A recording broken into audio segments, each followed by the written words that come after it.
All right, here is part 2 of the Neuro Day 3 spinal cord injury.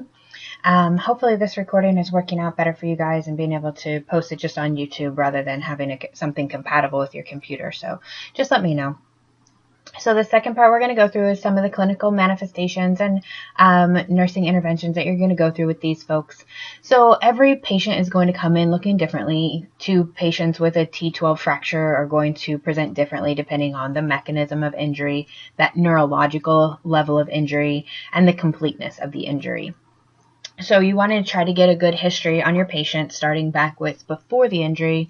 Make sure that you're going through things that they did, things that they could do, things that they couldn't do before, and what changes were brought about by the injury, and also get a really good psychosocial history on your patient, because we're going to see a lot of sequelae as far as body image problems, self-esteem issues, those types of things, and we'll get into that just a little bit later.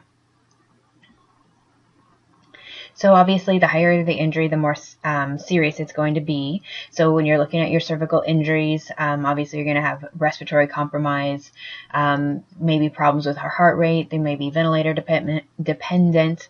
And then moving on down, depending on the level of the injury. In the thoracic region, they may still have trouble in the sitting position, bowel and bladder control. And then as we move lower into the lumbar region, some semblance of paraplegia, the two lower limbs being involved to some degree. But make sure you're talking to the patient about their functioning level. Maybe they have no motor function, but maybe they still have sensory function. If they don't have sensory function, then you need to be aware of things like, is their arm caught in the wheelchair? Are they leaning to one side or putting too much pressure in one area or another? So immediately when your spinal cord injuries come in, obviously maintaining airway, your ABCs are still going to be what you're looking at first, as the same as every patient. And so the higher the injury, the more problems you're going to have with that airway and breathing, and also the circulation. And secondarily, want to prevent that secondary injury. Control the edema right away, make sure that the spine stays in alignment to avoid any further compression or problems from the original injury. So above level of C4, they're going to have total loss of muscle control in the respiratory tract, so they're going to need mechanical ventilation. Below C4, they may have some diaphragmatic breathing, but this typically long-term isn't going to be adequate enough for ventilation. So they're likely still going to have some ventilatory support. They'll be on, SIMV or something like that, where the patient can breathe over the vent, and the vent will kick in for the depth of the breathing or increasing the rate of the breathing. So again, if you're looking at high injuries here, no use of abdominal muscles, intercostal muscles. They can't cough effectively. So really watching out for these folks for pneumonia, even if they are having some respiratory function on their own. You need to make sure that they're adequately ventilating to get proper oxygenation throughout the body, and also then listening for crackles, rhonchi in the lungs. They're going to want to be very careful about exposure to any bugs that could possibly lead to pneumonia. If they have an artificial airway in, obviously that's going to be direct access for pathogens. If they're going to be on long-term ventilatory support, they're going to have a tracheostomy tube. So making sure that the education is done for changing out the trach weekly, changing the ties daily, cleaning around the trach site, at least twice a day, and controlling infection.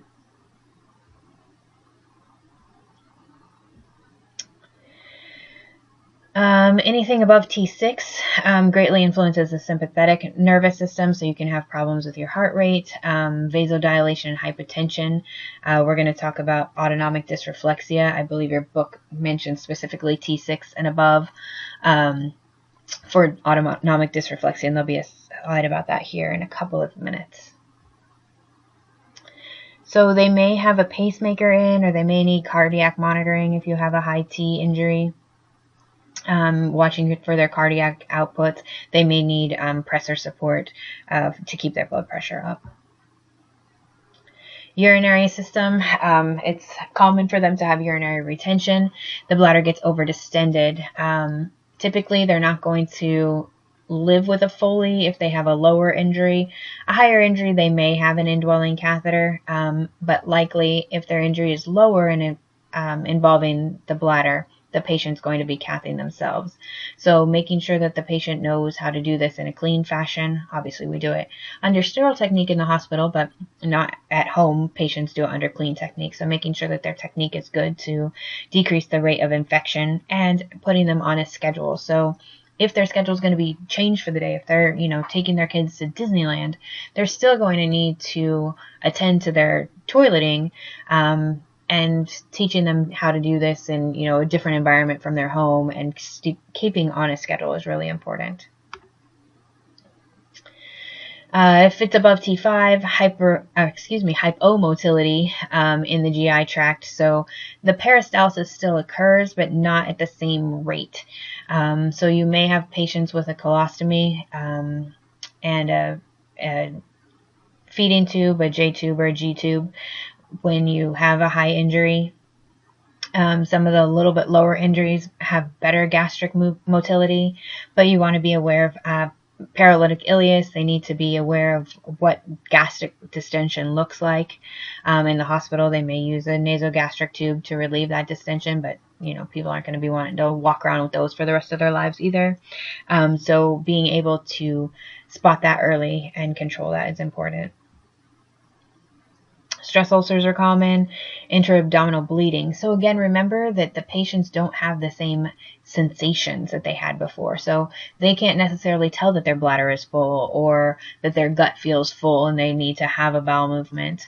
Same thing with the intra-abdominal bleeding. Their sensations to pain are going to be different, perhaps non-existent. So they need to look for signs and be assessing themselves each day as far as rigidity in the abdomen or any type of distension. Any injury level of T12 or below, the bowel is areflexic. They don't have the same sphincter tone. And after that initial injury, they may regain some of this, but it's something they're going to have to be on a bowel and bladder training program. So it's a sensitive area for patients. They don't really want to be talking about their bowels. However, to make them as functionally independent as possible, this is something that they're definitely going to be needing to work on. Lack of movement, so skin breakdown, pressure ulcers can occur real quickly and get infected very quickly. Again, a lot of them don't have pain sensations, so they're not feeling that they need to shift in their chair or move around. And this isn't just sacral or where they're sitting, but also if they are quadriplegic and their upper limbs are involved, where is their hand resting on the chair? Is there something sticking out that's causing a pain? In their lower extremities, do they have foot straps keeping their feet onto the wheelchair, foot plates? Make sure that, they're getting good skin care throughout their whole body, because the skin breakdown can occur anywhere and the infection gets in quickly and it's very hard to treat because they're not moving around and you're not getting as much blood flow to these regions. So below the level of the injury, they often don't have the same temperature sensations either. They become almost like cold-blooded and their body adapts to the outside temperature instead of having that thermoregulation that we normally would have. So in spinal cord injuries, high spinal cord injuries, your cervical injuries, they're not going to sweat below the level of the injury. So if it's very hot outside, you need to take measures to cool them down.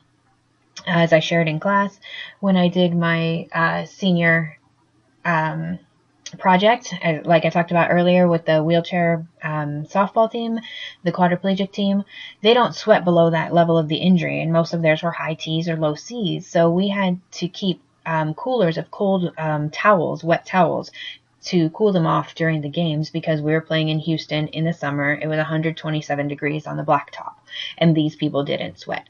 So they can become hyperthermic very quickly. They can also become hypothermic very quickly. So if they're in cold weather, making sure that they are dressed appropriately. They're not going to feel cold. They're not going to be shivering. If you ask them, are you cold? They're going to say no.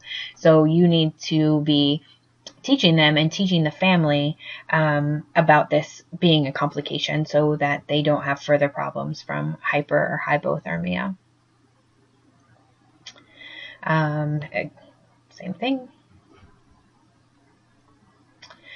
Metabolic needs. If you are nasogastric suctioning any patient, it can lead to alkalosis. So you need to be checking the nutritional status, metabolic status of any patient that has a nasogastric tube in. Likely, this is going to be just in the hospital, so it's not going to be something you're teaching at home for most patients. Loss of body weight is common initially after the injury. A lot of times their eating is disrupted, especially in that spinal shock. They may be decreasing purposefully the amount of food that's going in because of that paralytic ileus or decreased gastric motility. So as they're getting back to a regular diet, you really need to be monitoring the nutritional needs and demands on the patient. Once they start eating again and going to therapy, they're going to be burning more calories in therapy. So the diet's important not only for their overall nutrition and wellness, but also for skin breakdown and infection, and decreasing the rate of muscle atrophy. They're all going to have some muscle atrophy in those limbs that are no longer able to be used in the same way, but we want to delay this as much as possible. DVT is another problem. So in the hospital, obviously, we're going to be using SCDs, things like that until they can get into therapy and at least get passive range of motion. But paying attention to this and letting the patients know again what to look for. That area of redness, if one, typically in the legs, one calf or one thigh is larger than the other. And then in the hospital, obviously, they can get Doppler examination. This is most common immediately after the injury. I'd say for the first 6 months or so, you're really going to be wanting to check for the DVTs. Once the body kind of re-regulates to this new way it lives with the injury, this potential decreases a little bit. So diagnostic studies for your folks that are coming in, CT scans, MRIs are going to give you your best picture of what goes on. Again, your CT is going to see the level of the injury and will be able to show you any herniation, that type of thing. But your MRI is going to give you your better picture of the neurological level and why that's happening. It's just going to give you a clearer indication of what's going on. And obviously ongoing comprehensive neurologic examinations, finding out what the patient can do. And then as the swelling decreases and the patient is able to move around more and get into therapy, that often changes. Again, ABCs is your first thing, and maintaining as much homeostasis as possible because you don't want them going into neurogenic shock. So watching that BP and keeping that as close to normal as possible. In your lower injuries, again, it's not as intense as your cervical injuries, but you still do see some of the same problems, and you're still going to start from your top, your ABCs, and work your way down. We talked about this in the beginning. Getting a really good history from the patient and from the family is important. Testing muscle groups. The nursing is going to be doing some of this in your neurological studies, but a lot of this information is going to come from PT and OT. Secondary or other injuries that happen at the same time. If it's a high cervical injury, they might have a brain injury as well, or depending on the mechanism of action from a car accident, something like that. If they also hit their head during the incident, we want to be looking for that. And then, of course, your other musculoskeletal injuries, especially those long bone fractures where you might have bleeding. So decompression and stabilization, you want to keep the spine in neutral alignment or realign it if it is out of alignment. This is going to decrease that secondary injury the less that we move the patient around and cause more trauma and damage to the area.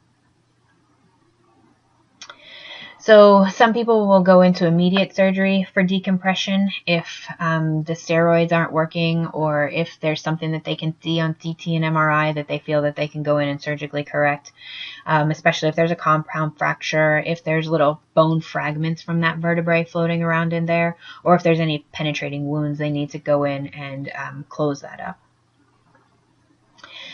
Decompression from laminectomy. So here they're going to open it up and actually spread those vertebrae back out. And a lot of these injuries, especially your compression injuries, those burst. And so there's nothing padding in between the vertebrae anymore. So they need to go in and take out the damaged portion and put something else in its place to provide that shock absorber. They may use mesh wire infusion. They may put in rods, and they can go in through the front or the back of the patient depending on where the injury is. If you have a posterior part of your cord or the actual wings of the vertebrae, usually they'll go in through the patient's back. But if it's in the front of the cord, or they need to, if the herniation has occurred anteriorly, they will actually go in through the stomach and go retroperitoneally in there to do the surgery. So knowing what type of surgery your patient had is obviously important for knowing what kind of potential complications they may have. Methylprednisone is going to be your go-to as far as decreasing initial edema. There's no benefit with methylprednisone after 8 hours after the initial injury. It won't have the same effect on decreasing that edema, but initially this is what you're going to be giving to most of your patients. Vasopressors are going to be used, again, watching for that hypotension in the neurogenic shock. They're going to be bottoming out, and you want to get those pressors in fast to maintain perfusion so that you don't have other secondary injuries. You may see other agents. We're not going to talk about any specifically for specific autonomic dysfunction. Nursing assessment, we talked about this. You need a very comprehensive nursing assessment, the past health history, and then since the injury at whatever point you're seeing the patient. All of your main body systems. Some potential nursing diagnoses. So your overall goal with this is to maintain function and regain function through therapy. You want to limit the immobility so that you don't have the skin breakdown and infection problems and the muscle atrophy. They need to learn how to care for themselves post-injury, and trying to get them home and back into the community and involved in things that they enjoyed before. Helmets, obviously, this needs to be pre-injury that the people were wearing helmets, child safety seats, and a lot of, primary prevention strategies, getting out there and educating in the community.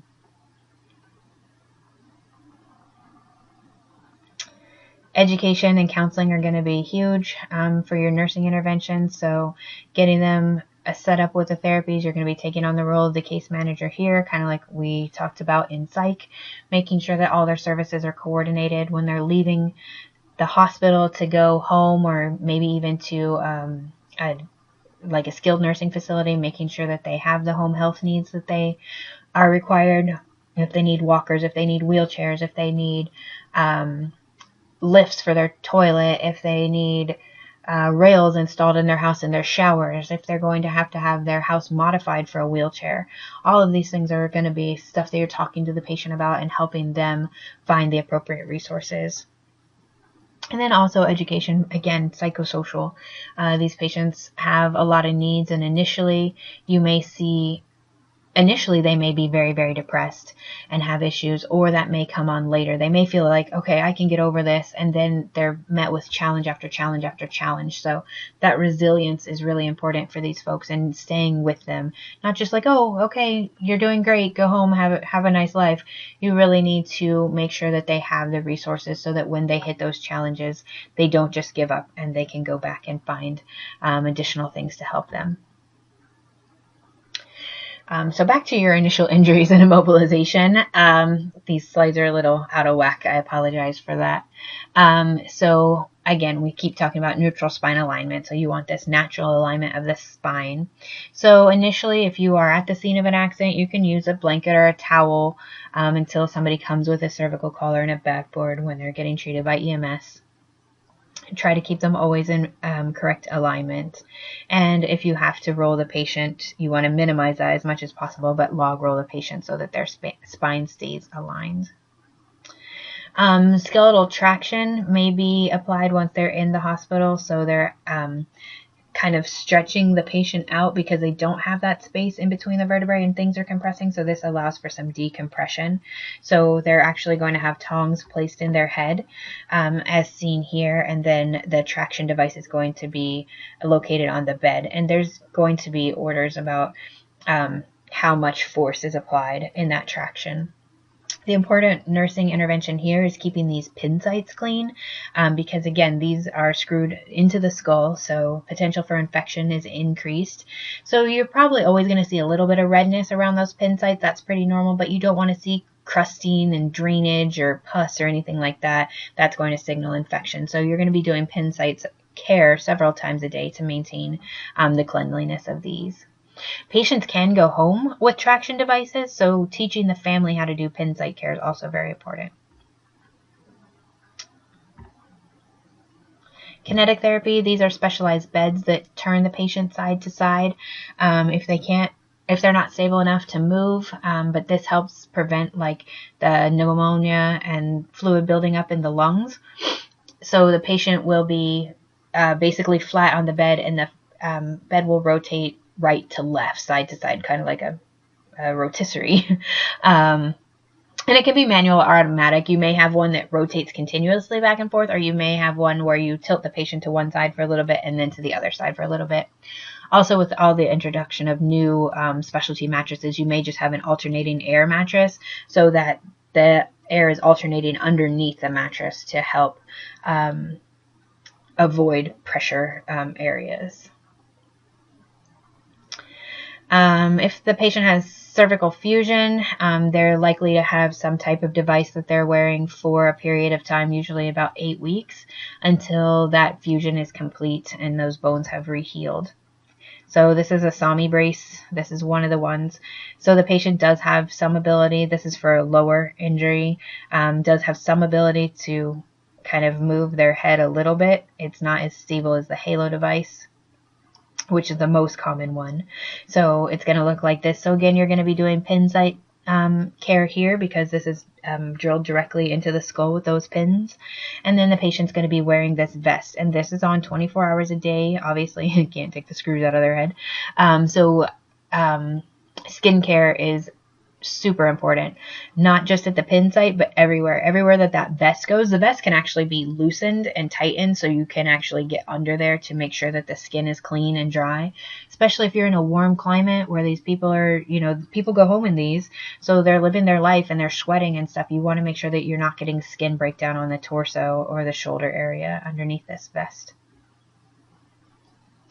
They have other body jackets. You may have seen these also with kids with scoliosis, and they're like a hard orthotic, like you would see a device on the leg, but they go to the front and the back, and they usually Velcro closed. And these will be usually for your thoracic or lumbar problems. The first 48 hours are typically your most critical, 24 to 48 hours because of that edema and the patient just not being stable. So those are going to be your most important times to be assessing constantly. These are things that we talked about. I'm just trying to get to the autonomic dysreflexia here.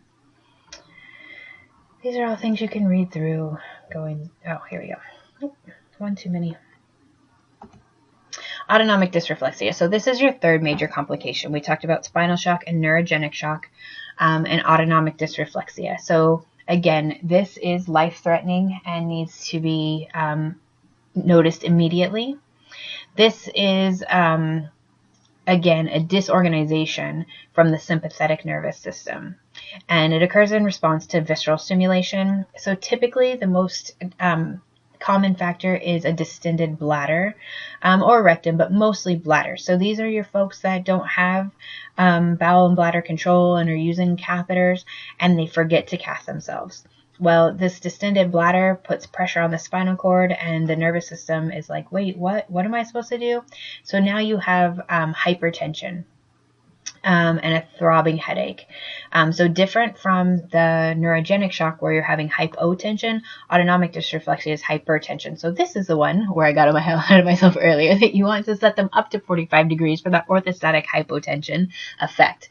So You walk into the room, the patient had hit the call bell, and they look flushed. Their skin is pink above the level of the injury. They're sweating above the level of the injury. They don't look good. They're like, oh, I have this headache that just came on all of a sudden. Immediately set them up, call for the doctor, and check their bladder. If they are, cathed so many times an hour, if they have a Foley cath in, check and see if there's any kinks in there that's keeping the urine from flowing. If they're on intermittent catheterization, catheterize the patient. And that's going to be your first line of defense. Set them up, call the doctor, try to empty their bladder.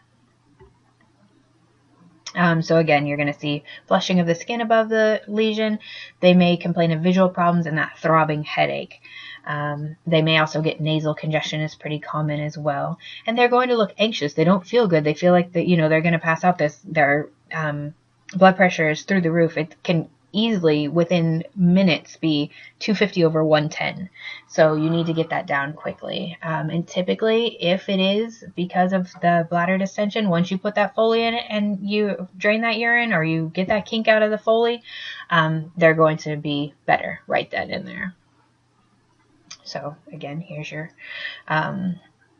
run through of nursing interventions. And this is important to teach the patient and family, because this doesn't occur just immediately following the injury. This can happen months, years later. So that bowel and bladder training program is vitally important. Questions? And home care. So again, like I said, making sure that they have the resources that they need, keeping them involved in their therapies, and getting the family involved as well.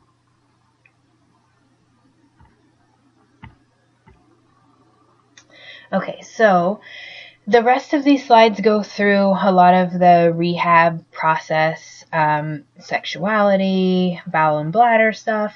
So there is a case study posted for spinal cord injury. I'm not sure if it's under this week's or next week's lecture.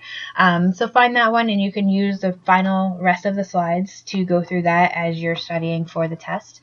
And we should have some extra time on Friday to go through any questions that you guys have about this as well. So have a great night. Thanks.